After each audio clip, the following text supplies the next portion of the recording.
مسئولین ریاست استانداردیزاسیا، مترولوژی، سرتیفیکاسیا و نظارت سودای ولایت مختار کوهستان بدخشان با مقصد جلوگیری از سودای محصولات پس‌صفت و دیگر قاعده ویرانکنی‌ها وابسته به تجارت در حدود بازار مرکزی سنجش نوبتی راه‌اندازی نمودند. در جریان چاره‌بینی معلوم گردید که فیصد زیاد سوداگران به قاعده‌های عادی‌ترین تجارت مطابق به طلبات قانون‌های عمل کننده بی‌اعتنایی ظاهر می‌کنند. سودای نان در فضای گشاد حفظ ننمودن آن می‌تواند باعث سر زدن هر گونه بیماری‌های سرایتی گردد. در زمانی که موج دوم کسری سرایتی کووید 19 فراگیر ولایت است، چنین بی‌طرفی می‌تواند به عاقبت‌های مزمن آورده رساند. در ماه سال جاری در از حدود بازارهای ولایت 680 کیلوگرم محصولات پس‌صفت که از آن 324 لیتر محصولات سپیرتی پس‌صفت می باشد و این از آن شهادت می‌دهد که یعنی هنگام کارهای فرماندهی و گذراندن ریدها معرفت حقوقی هم صاحبکاران و هم خریداران بلند شده ایستاده است و به همین چیزها دقت اساسی داده ایستادند.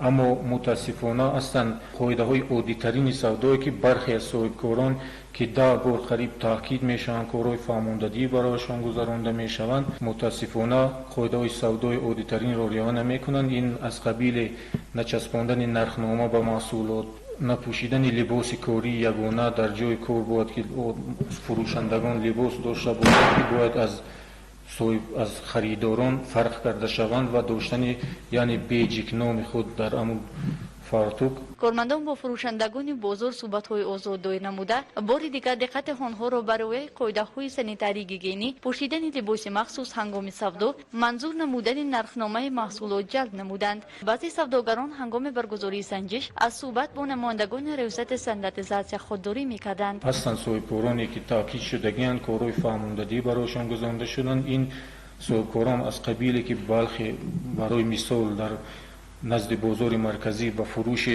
محصولات نانی مشغول هستند. این محمد رضای و نرگس، سنگبر و معرفت، محمد رضای و شادیگل که به فروش محصولات نانی مشغول هستند، عادی‌ترین قاعده‌های سودا را رعایت نمی‌کنند، لباس کاری را نمی‌پوشند. با هستند یک دو تا صاحبکار دیگر، عزتشاه فرابیه، حتی در بازار مرکزی حتی از لباس کاری رو نپوشیده و در وقت گذراندن رید از جایشان میگریزند برای که بعد این جوابگری کشیده نشوند و از جایشان میگریزند. باز اصلا صاحبکارانی هم محمد ناصر و زیبا که قریب 3 بار یا 4 بار در یک هفته تاکید میکنند، اما متاسفانه این صاحبکارانی هستند که قاعده‌های سودا رو میدونند اما رعایت نمیکنند. و ما از صاحبکاران و هم از خریداران دعوت میکنیم که چنین قاعده‌های سودا رو رعایت کنند و همون استعمال کنندگانی که هستند هنگام خرید و فروش و چنین چیزها دقتی‌اند و اگر قانون ویرانکنی رو آشکار کردن میتوانند به ریاست استانداردیزاسیا مراجعت نمایند و این گونه قانون ویرانکنی‌ها از طرف ما پیشگیری کرده می شوند. فروشندگان مغازه وحدت و علی نور سودا را مطابق به قاعده‌های عمل کننده جمهوری تاجیکستان به راه مانده، فعالیت آنها برای سوداگران دیگر نمونه عبرت می باشد. سنجش باری دیگر نشان داد که تا به امروز برخی از فروشندگان همان نسبت رعایت قاعده‌های عادی بی‌طرفند یا آنها را قبول کرده نمی‌توانند. در صورت تکرار یافتن چنین عمل‌ها، سوداگران خلاف قانون عمل کننده به جوابگری کشیده خواهند.